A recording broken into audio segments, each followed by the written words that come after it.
Hvis du vil modtage hjælp til digital træning, skal du trykke på knappen "Jeg har brug for digital træning".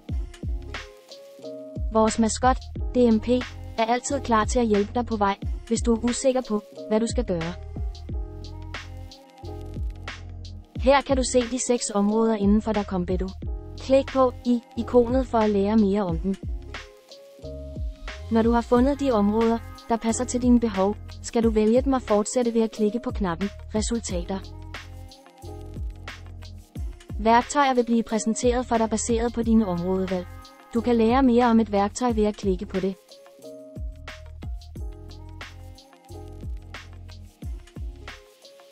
Når du har valgt et værktøj, har du mulighed for at få adgang til forskellige mapper med vejledninger til brugen af værktøjet.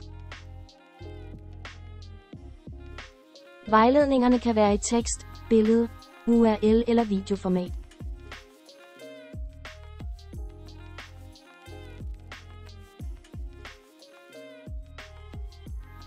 Du har også mulighed for at få adgang til værktøjets egen hjemmeside eller forbinde med en mentor. For at finde den rette mentor skal du vælge det niveau, du er på i forhold til værktøjet. Klik på ikonet for at lære mere om niveauerne. Når du har fundet dit niveau, skal du markere det og klikke på knappen Send. Baseret på dit niveau vises en liste over mentorer.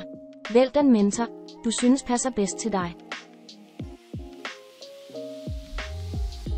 Når du har fundet en mentor, skal du sende dem en besked for at oprette forbindelse med dem. Når du er forbundet, kan du sende beskeder til dem gennem indbakken.